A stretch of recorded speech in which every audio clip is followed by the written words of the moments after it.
Welcome back. We're here with another lesson on circles, the last lesson, which is all about the properties of tangents. Tangents, as we've learned, are lines that touch a circle at exactly one point. And you can see right here we have a tangent and it's hitting this circle at exactly that one point. And we're going to look at the basics of the tangents, some properties of tangents, and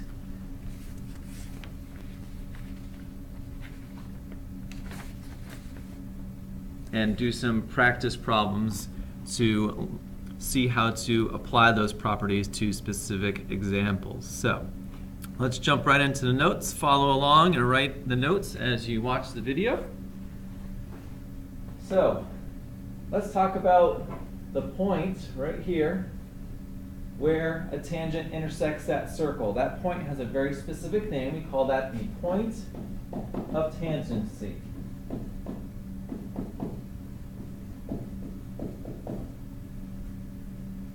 And the radius that connects that point has a very specific relationship to that tangent. You notice in the picture we have that little 90-degree mark. So when something is 90 degrees to something else, that means that they are perpendicular. So that radius that is created from the point of tangency to the center of the circle is perpendicular to that tangent.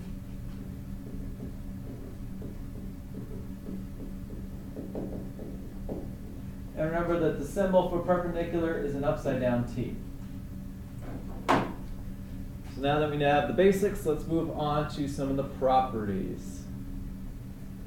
So here we have circle D. Remember, a circle is named by its central point. So circle D, right there as you can see in blue.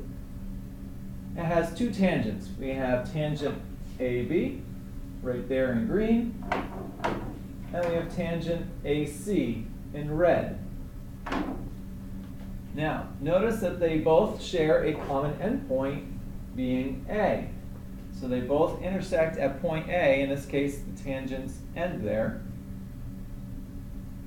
That creates a specific relationship between the two. If we look at this picture, we can see some congruence marks listed there. And if you actually measured them, you would see that they actually measure out to be exactly the same. So in other words, they are congruent. So we can say that when they share a common endpoint, they are congruent.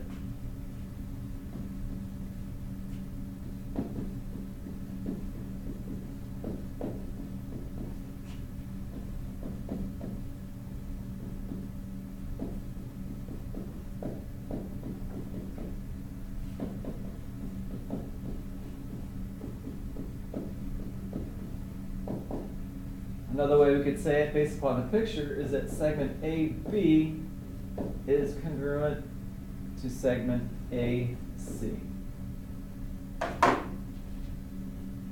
All right, let's move on. So that was when we had two tangents. Well, what if we have a tangent and a secant? So in this picture, we can see we have tangent ED. And then we have a secant, CD, that goes through the center of the circle A.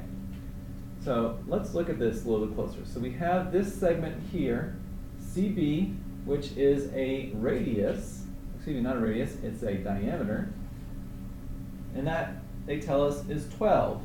And then we have an additional little part to that secant, which is 4, that outside part.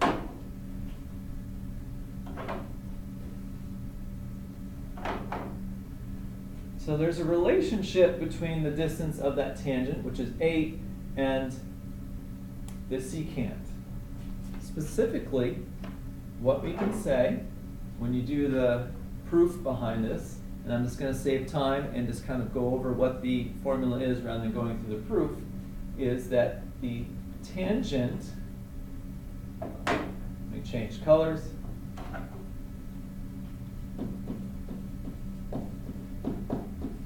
So the tangent squared, so in this case would be 8 squared, that is going to be equal to the outside, which is 4,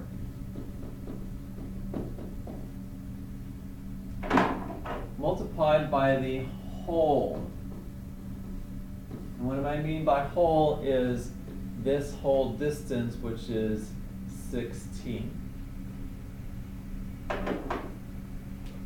So that's kind of our formula for figuring out things when we have a tangent and a secant. So let's apply what we've learned and look at some examples. So in the first picture, we have two tangents. As you can see, we have tangent TP and tangent SP, and we know that they are congruent. And this one is labeled as X, so that means this one is X. But we don't know what X is. But we do know some other pieces of information. We know that the radius of these, of the circle O, is 8. And they tell us that this distance from the center of the circle out to point P is 17.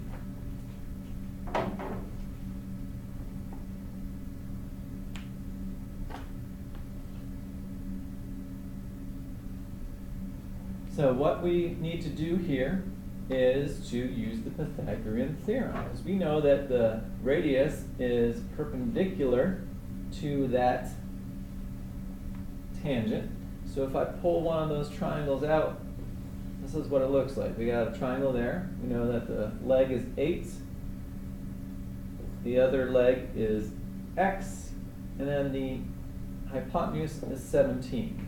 So we can say that 8 squared plus X squared equals 17 squared. Well, doing the math there, when you work that all out, you get 64 plus X squared equals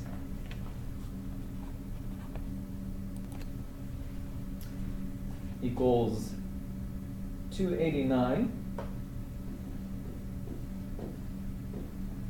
And then subtract 64. That would mean that X equals, or X squared, excuse me, equals 225. And then we take the square root of those. We find out that X is equal to 15. So we've now found the length of those tangents. All right, let's look at the next practice problem. So in this picture, we have a tangent X in red, and then we have a secant in blue.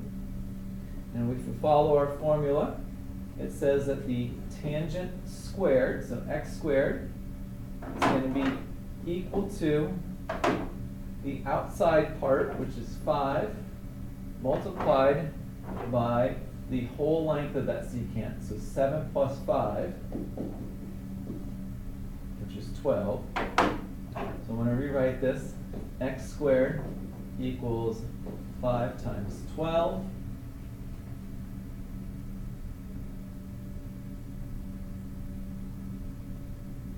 So X squared, 5 times 12 is 60.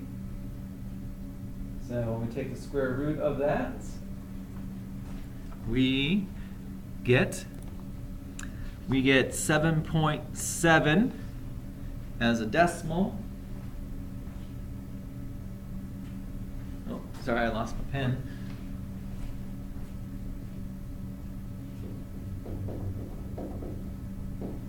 Or if you leave that in radical form but simplify that, X would equal 2 rad 15. If you remember, we do prefer radicals over decimals, but if you need to do a decimal, then that's fine as well.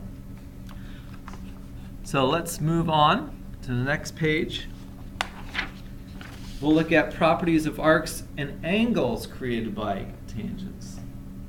So in this picture, we have circle A, and then we have a tangent on the bottom. The tangent is CD. And then we also have another segment in this picture, which is a diameter, and this segment is EB. So there's a relationship, as it says, between the angle and the arcs created by a tangent and the secant chord. So there's a relationship between this arc length and the angle that it creates it, this angle being the angle EBC and the arc here. So let's break that down. We know that angle CBE is 90 degrees because this is a tangent on the bottom and the radius or the diameter is always perpendicular to that because they share that point of tangency at point B.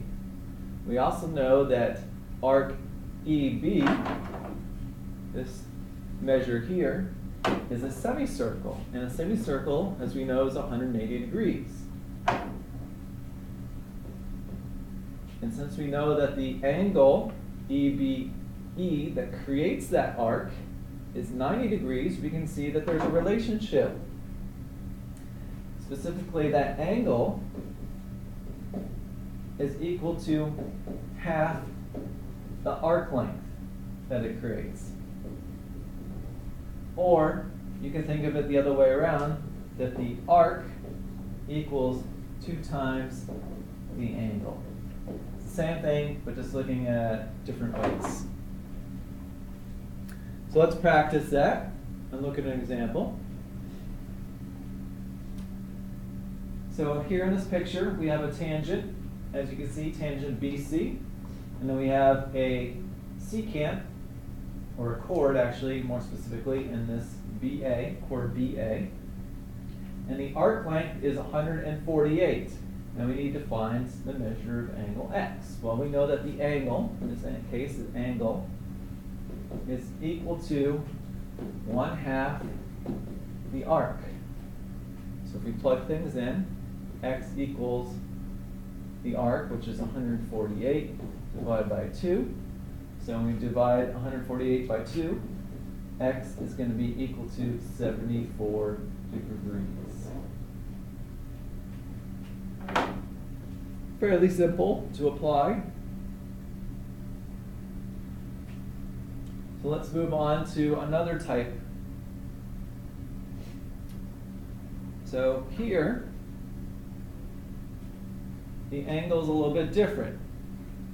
You notice up here in this picture, the angle is kind of inside of the circle. When we look at this one out here, the angle is outside the circle.